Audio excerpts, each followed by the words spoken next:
Good morning, everybody. Today we are going to present our proposed curriculum designed for university students. As you can see on the slides, the title is about email writing in business studies. And we, I and Yun Biao will be going to be on behalf of our group members to present this course. And then we as students, as practitioners, as potentially future teachers, will explain the rationale and underlying theories behind this course to further illustrate the justification for the course development. When it comes to the background, the second one, because we are doing a language education course. So the first one, communicative skills. As Krashen written in his book, Second Language Acquisition, the core function or feature of language is to better communicate with each other. So we email as a byproduct of language education serves the role of communication as well. So the second one, as we all know, Hong Kong as an international finance center, which features its economy with business communication. We need, for example, if you are doing finance, you need to write proper emails, business-related emails, to better communicate with your ideas with your employer, customer, and so on. So we highlight the communication skill within the workplace context. Finally, we're going to be finding a job, right? The last but not least part is about the cultural awareness. We highlight the culture and sociology-related contents in the course as well. So, after knowing this background, we're going to be introducing our target audience. So the target audience here is about the first year HKUST students or undergraduate students studying in HKUST Business School. So it fits the context of Hong Kong and business and so on, and better to conduct our course in a proper background. When it comes to the, because we know the target audience, we need to do the needs analysis. We need to do it a multi-dimensional approach to evaluate. And the first one, because the student needs to work, in work they need communication. Communication, email is the founding part. And the second one, Hong Kong, is not only an international financial center, but also a city in the Great Bay Area, where, you know, in mainland China, people use WeChat and stuff like Ding to do the communication in the workplace. But in Hong Kong, in a wide range of international workplace, the email is valued much more. So it's such our unique advantage in the career prospects. So the need for developing this course is self-evident. And we did a questionnaire before the course, like you need to meet some kind of requirement to get the your prerequisites for getting into this course ready, and then we decide if you can register for this module. And then, because we are conducting our course in a modularized way, which is we are doing our course unit by unit, subject by subject, in a sequence kind of sense. So let's have Yun Biao to illustrate the specific courses more. Yes, so our courses are divided into 6 modules. For all of the modules all use task-based language teaching. For the first 5 modules, starting from terminology, writing style, grammar, and also use of Gen AI, they all use the weak version of task-based language teaching. So all of these modules, they can equip learners with a repertoire of email writing that are suitable in the business domain. So let's start from the first one, the module 1. So it's the basic business terminology and email basis. So it tells you the basic terminology that you have to learn and the format that student has to require when they write a formal business email. So it's a very basic introductory course.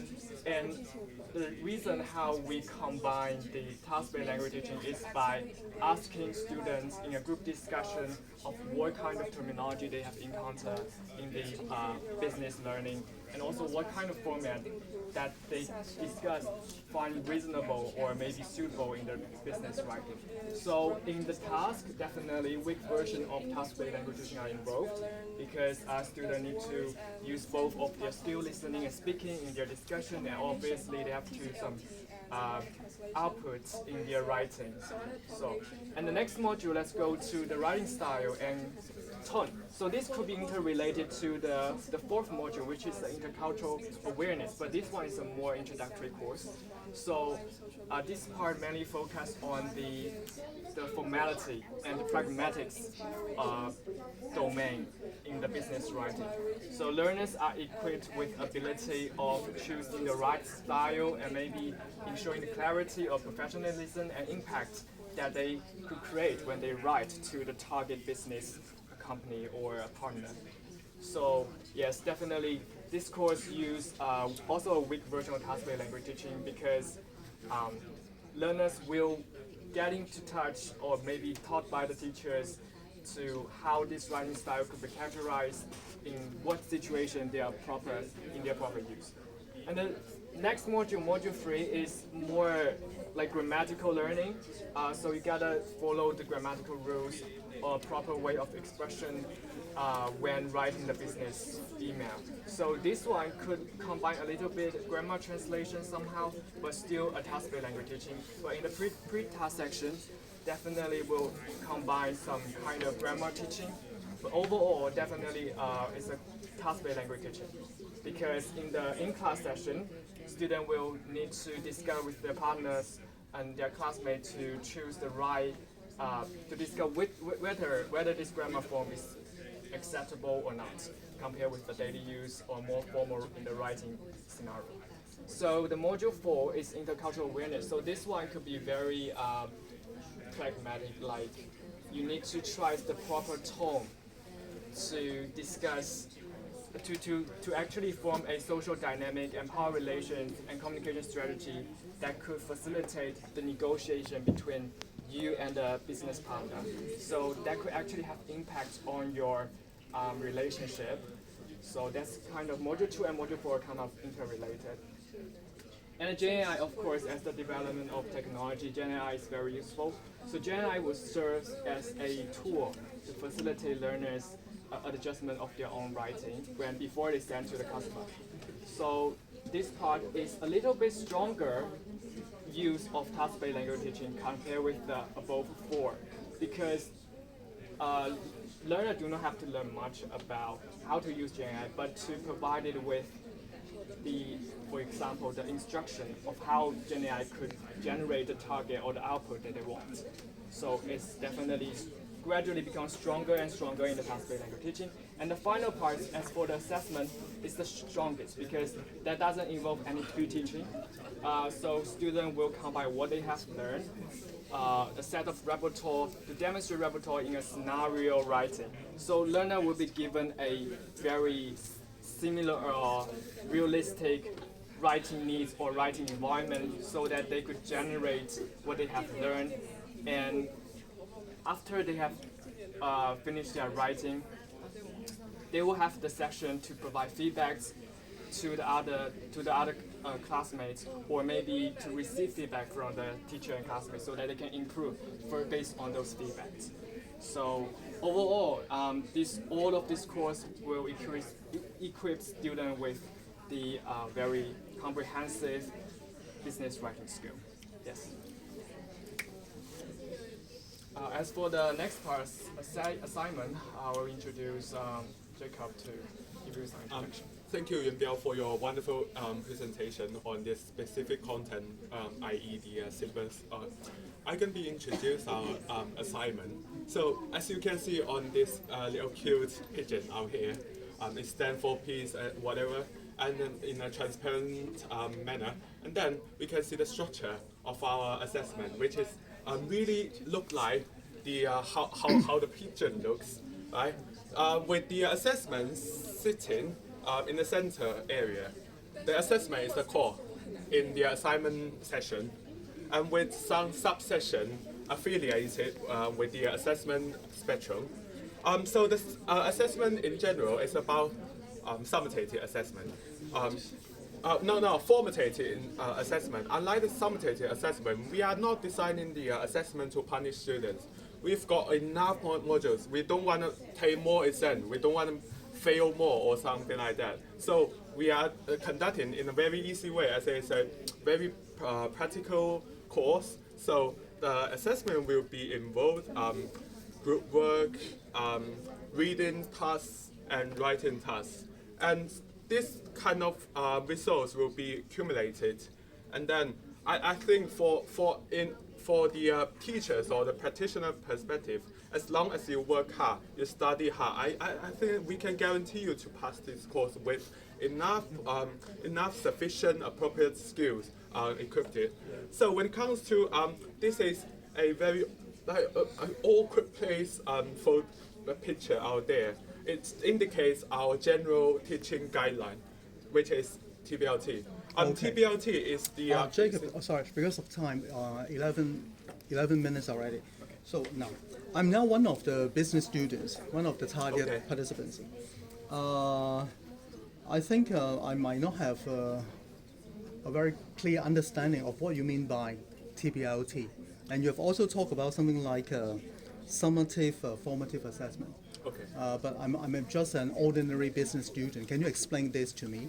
Okay, for the first part, formative assessment. What is formative? For example, you are buying an iPhone. You save $100 per month. It's saving. You formatively save for money. For the assessment, for example, you've got 80 points in the final exam, and then you've got 1 point, one piece of points every week, and it add up in a certain kind of manner, and then we calculate it together, and you've got a formative part. Oh, I see. Yeah. The summative is something like it the can final. also adjust our pedagogies. If you find it hard for the first few weeks, then we can adjust our pedagogies accordingly, and then you can get like easier or more difficult exams or the tasks in the future. And for the TBLT part, because TBLT I think is a subsection of CLT, communicated language teaching. Unfortunately, I don't understand CLT either. Yeah, but CLT is clear because it got a communicated inside. Like you and me, I'm a potentially future teacher, and you are a business student. You and me all know what communication is. We are talking in a social manner. You talk with me, there's a social manner. I talk with myself, it's not a social manner. Okay. Yeah, it's very easy to understand. You've got a lot of tasks. Just one more question before we stop. Now, if you look at the imitation, the first point, I think that's very interesting to me. Enhanced communication skills, okay, and the second point is innovative teaching strategies. So can you give me some examples of your innovative teaching strategies? For example, for Module 4, I designed a sociology-related module which focus on you communicate within a very unique social context. And for example, I'm talking doing role to play. Nancy Ip. I'm doing role play, for example. I'm chief executive, and that I need to attract a businessman to invest in Hong Kong. And now how can I talk to him? Because if I understood that, and if I want to attract a businessman, I would call him Lord or something. But if I'm chief executive, I'm more high position than a student at least. I'm not calling this businessman Lord or boss or something like that. So this course is about how to teach you the unique social communication skills. Okay, in different contexts. Different contexts. Yes. Okay, interesting. Okay, thank you so much. Do you mind if I supplement some GenAI use? Yeah, I'm also interested to know more about GenAI, but because of the time. Now, just one thing. After today's explanation, could you upload this onto